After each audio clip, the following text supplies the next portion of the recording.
being here with a man who's known as B.K. Nicholson, but affectionately by his friends as Nick. He is a local, let's call him a local hero of sorts. He's a music teacher. He's also a member of one of the local churches out here. And he performs alongside Jim Henderson, who we also interviewed, for the Vulcan Mountain Boys, a bluegrass band. But before he accomplished all of this, Nick had quite a story of how he got here to California and how he's been involved in the music industry and as well with the Navy, correct? Yes, sir. Yes, with the Navy. So Nick, let's go back to the beginning and talk a little bit about your childhood, some of your dreams, aspirations, and what led you to come out here to California in the music industry. Okay, well, thanks, Emir. I grew up in Philly, Okay. and my mother was a music teacher. Okay. So there's always a piano in the home. Mm-hmm. I started on the trumpet when I was 9 years old, I believe. And of course it was classical trumpet, but also I started playing by ear with records. Okay. And was doing stuff like Herb Alpert and the Tijuana Brass and Chicago and Blood, Sweat, and Tears. And by the time I was a teenager, I was actually playing in an R&B cover band in Philly on the weekends occasionally, playing stuff like Kool and the Gang and you know all that stuff from the 70s. Yeah. All the music I don't listen to anymore. But I took up guitar at 17 and in trying to find your way in your life when you're young in those pivotal age range, from about 16 to 22, 23, I decided I really wanted to give the music business a shot. Mm-hmm. So especially after I started playing guitar, started writing songs and stuff. Yeah. So initially I was really drawn towards acoustic music. Okay. And even though I was unelectrified, I was still, really into playing guitar solos on the acoustic, etc. And some of the influences, were guys like Crosby, Stills and Nash and Neil Young and the Eagles and stuff like that. Yeah. So I decided when I was 21 to go for it and come to California to proverbially seek my fame and fortune in the music business. Yeah. Wound up in L.A. and as I like to say, for about a 5-year time period, gave it a serious ride to get signed as an artist and put together, not because I just believe this myself, but from people who've heard it, put together a really good demo tape, which really is due to having really good people play on it. Not that you're that good, but you get really good musicians and your material's pretty good. It's going to come out well. Yeah. But I was, at that period of my life, living in my car, staying with different guys, etc. And I decided that I didn't want to be in my late 30s, early 40s, still bartending or working at the t-shirt store or whatever. Yeah. So I decided to join the Navy to learn a trade. Okay. And through the Navy, I got my nursing license and settled here in North County, San Diego. During this whole period when I was in the Navy, I still continued to play music, to write music, to record music. And then I came to the Lord as my Savior in 1992. Okay. I was, backtracking really quick. We were raised in a Presbyterian church, but with a lot of people in America in the 40s, 50s, 60s, 70s, Christianity was a social institution more than a personal relationship, if you follow me. I follow you. And I think with a lot of people like my parents who testified later in life that yes, they were saved, it gave me good evidence of testimony, that I think a lot of people in that time frame, 30s, 40s, 50s, 60s, got saved when they were kids, never got discipled, whatever, and just Monday through Friday, I'm in the world, I'm working, etc. Sunday, I go to church. And that was just the way people lived. Yeah. So anyway, growing up in that environment, up here in my head, I believed everything, but I never trusted Christ as my Savior. Okay. So when I came to California, I was, as the expression goes from Rudyard Kipling, hell bent for leather. I was just going for it any way, shape, or form, sex, drugs, and rock and roll. And in retrospect, I'm glad that the Lord did not let me become successful in mainstream popular music, because I know I'd be dead today if that would have happened. So anyway, during that whole time period, when I got into church in 89, from 89 up till now, I've been in church as far as music ministry, piano, guitar. In fact, I play my mandola in the church orchestra now.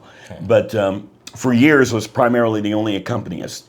And to tie this in with the bluegrass angle, in 2010, I was looking for an opportunity to jam, play with other musicians. But, I play acoustic guitar. I don't play electric.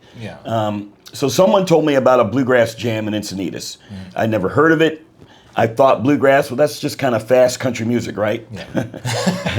And so I went and fell in love with it and fell in love with the mandolin. I always wanted to pick up the banjo, too. So I picked up the banjo, the mandolin. I really become proficient at. That's my main professional instrument. And then a few years later, I had an opportunity to get an office across the street and started professionally teaching here in the area in Fallbrook. And I've been playing bluegrass music. And because of technology today, you can be a self-promoted artist. That's very true. When I was a young person coming up 60s, 70s, the everyday person didn't have the economic means to, let alone studio time, but then to master your songs, then to have them pressed into vinyl. And then, you had to have some money behind you. Now, because of computer technology, you have the recording studio right on your laptop, whether it's Pro Tools or Logic, whatever. All you need is a good microphone interface and good musicians. And you can distribute your music, which I do through a distributing platform. And I'm everywhere, Spotify, iTunes, etc. BK Nicholson, Desperado. So in one sense, the Lord has allowed me to self-produce professionally because my passion really is recording music, but without all the pitfalls of the music business, which is sad that a lot of people don't see what's going on in that arena. But bluegrass is kind of a refreshing dichotomy from popular music. And what's really interesting is bluegrass really, when it was founded by Bill Monroe, late 30s, early 40s, was country music. And so that was mainstream country music. But now it's hardly popular at all. Let's go back a little bit right now, Nick, because you said some things about, I'm trying to place when you were in LA, when you were coming up there, what you may have seen, who you were around during that time period. Obviously, you stated, God protected you, the Lord protected you, and I truly believe that too. I have a similar story. He's preserved you for something greater, which is now what you are. You're doing something great. But tell us about those times, sort of the influences, who you were around at that time, maybe some of the things that you saw or heard, or that you can go back now and imagine, oh yes, I can see now that whatever perhaps maybe your creative direction or what you wanted to put out there may have been stifled by some, music producer or whatnot. So tell us about those days. Yeah, so this was 79 through 84. And when I first came here, for some reason, I got hooked in with a group of guys who played music acoustically. So acoustic guitar, pretty much guitars, acoustic guitars. And initially this was playing on the streets in Westwood and Hollywood. Back then, probably before your time, Westwood Village and Hollywood had a thriving street scene, especially on the weekends. Literally thousands of people be in Westwood Village. They closed the inner village to automobile traffic. It was just pedestrian. It was literally like shoulder to shoulder throughout that whole village. And the shop owners welcomed it. So there were literally, every 2 or 3 or 4 or 5 stores, a street musician or a comic or somebody performing in Westwood Village. Similar to if you ever gone up the 4th Street Promenade in Santa Monica.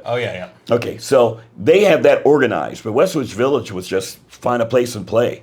And literally from about the late 70s through the late 80s till they had a bad car accident there, which took out a bunch of pedestrians. That place was just the place to go on the weekends. So some of the people, because you're in Westwood, and I remarked to you earlier, Westwood Village is kind of like the hub on the wheel where all the spokes enter into from West Hollywood, Santa Monica, Pacific Palisades, Brentwood, Bel Air. All of those communities, the people go into Westwood Village, or at least they used to then, to shop, go to restaurants to eat, cafes, movie theaters. A big thing was people stand in lines around the block for movies. We'd play a movie line, play here for 20 minutes, move down the line about 70 feet, play there for another 20 minutes. People standing in line for a couple hours. This is, like I said, 79, 80, 81, 82. You'd make a couple $100 in an hour playing a movie line. So being in that environment, being in Westwood, and I actually got a job working in Westwood, you meet a lot of famous people. And obviously we're not here to drop names, etc. But if you can imagine, people were in the entertainment business at that time. They were going through Westwood Village, and the store that I worked at was one of these trendy, popular it stores. So, for example, when I made that demo tape, well, I'll back up. You talked about people who may have contributed or stifled or whatever my music direction, or contributed to the direction that it took.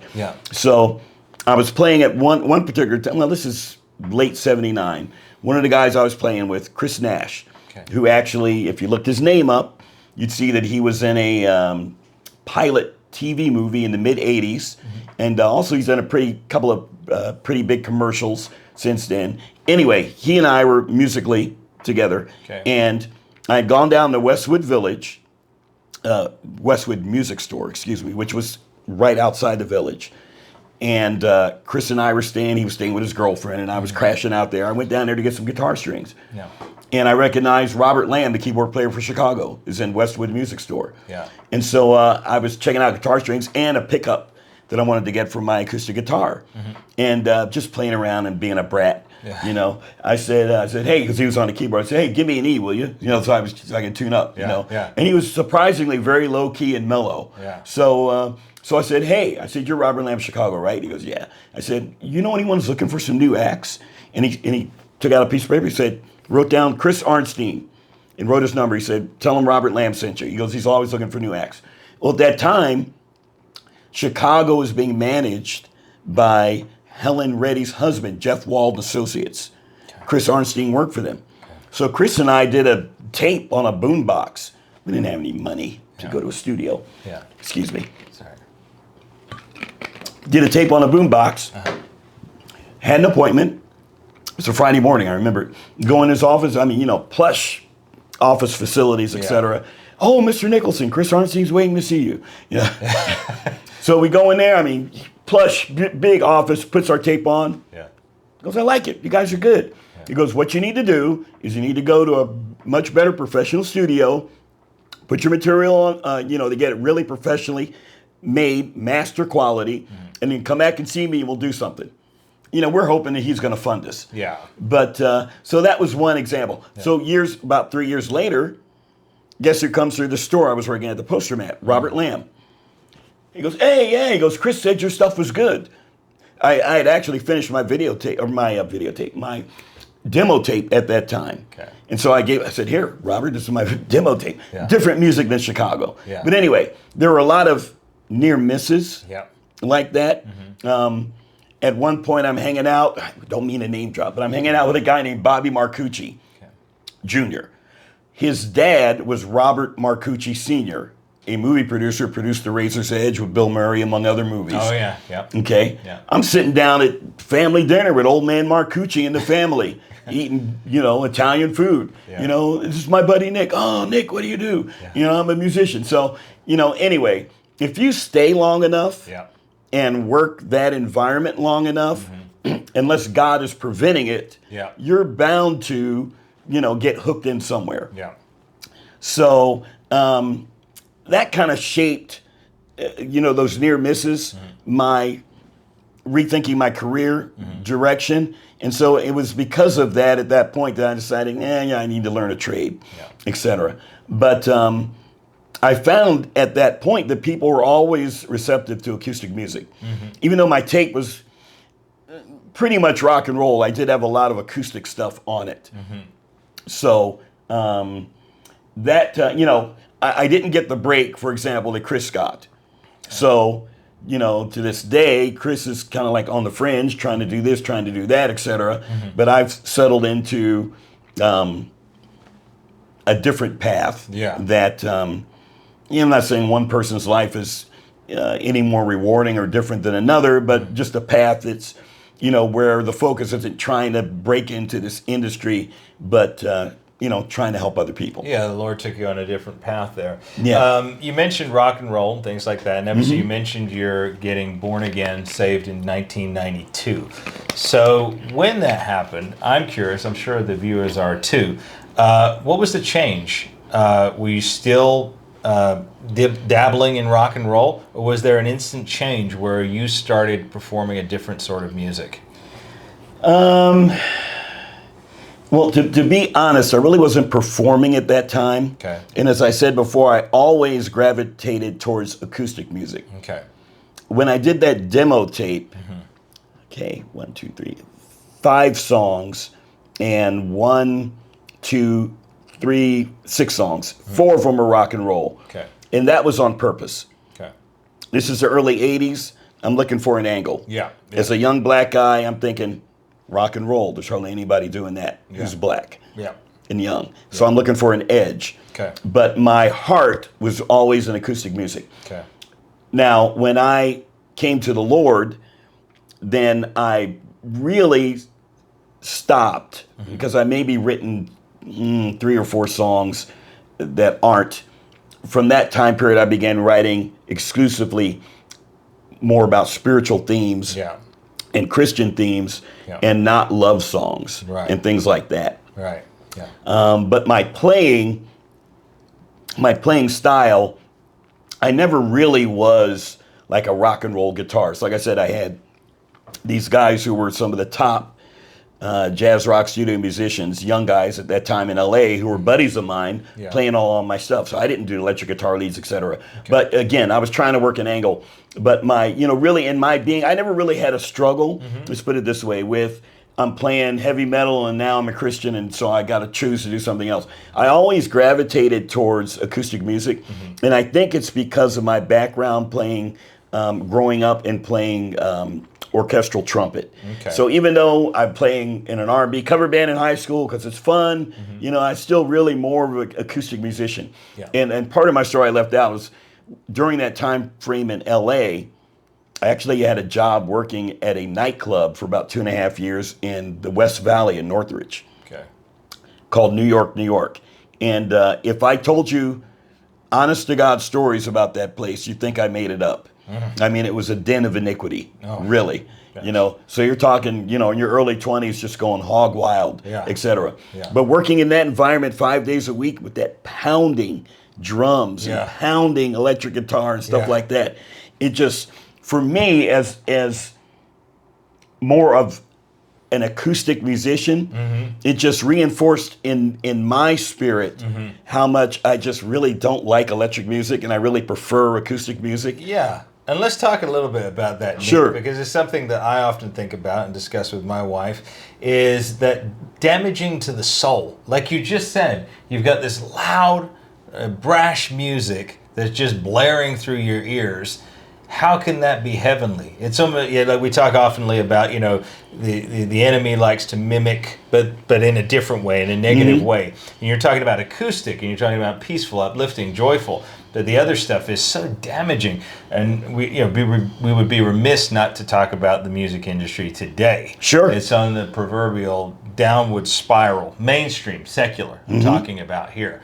But now, as we were talking about with Jim earlier, this seems to be a little bit of a stirring now, where people are looking back to more of the bluegrass, more uplifting, positive. Obviously, you guys connect well with the children and the younger demographics. They're responding well to that music now. We see it in the media, celebrities. I'll name drop a few because we talked about it with the publisher Julie here. Russell Brand, some of the other big mainstream influencers now are coming to Christ. So there seems to be a revival. Praise God, amen on that. Yeah. So now maybe you were, like you said, it seems to me that God definitely had an intervention there. Like you said, it was through no fault. but God had a stop on it. You're not getting into this business for good reason. Because all on paper, it's like, well, I should be there for sure. I've got the contacts, I've got the talent, but for some reason, God stopped it. But now he's allowing it. Now bringing us to the present time with you. You're flourishing here. You're teaching music. So tell us about teaching. I mean, how did that come about? How are you enjoying it? Yeah. So being in church, and if you're not in a really big church that has big music resources, meaning lots of musicians, typically church families want their kids to play an instrument are going to look to someone in the church for lessons. Yeah. So that's how that kind of came about. Okay. And I still have a policy today. If you're in church, you tell me verbally, yes, I'm in church, I love the Lord. I don't charge you for music lessons. Okay. Complimentary, free. Okay. But coming towards an age where I'm going to get supplemental income from the government, I figured, I'd like to, finally, perhaps, get a studio, do some teaching, and incorporate that, just do music full time. So that's how that came about. And I wanted to get back to something real quick regarding damaging. Okay. You were talking about. Okay. I'm sorry. It's okay, everybody. Technical issue. Forgot about that alarm.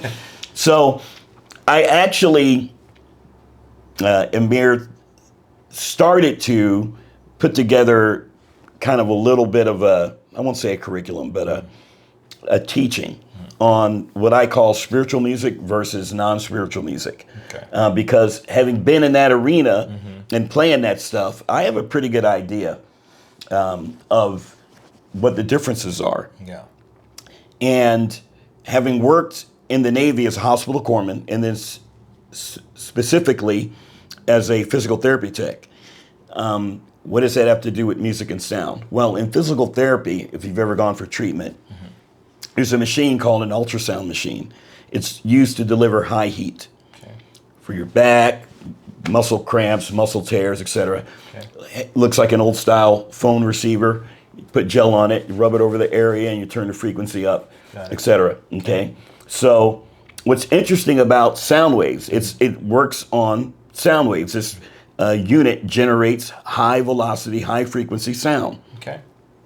If you hold that receiver in place, that's why we're told, always keep it moving, it actually starts destroying tissue. So if you hold it like that, you'll start destroying muscle, ligaments, etc., down to the bone. You have to keep it moving. Yeah. So think of this as well. In heavy machinery industries, like on Navy ships, I experienced this firsthand. Engine room, you got to wear earplugs because the sound is so damaging. Okay. Think of the Memorex commercials. Is it real or is it Memorex? Yeah. The woman singing a note and then the glass. Yeah. So physically, according to the laws of physics, sound waves can be either destructive or constructive. Right. Okay? There's been experiments done in a greenhouse, blaring heavy metal, hard rock, and the plants all start to wither, facing away from the music speakers, and they eventually die. Yeah. They pipe in classical music, the same scenario, same test conditions, and they thrive and grow.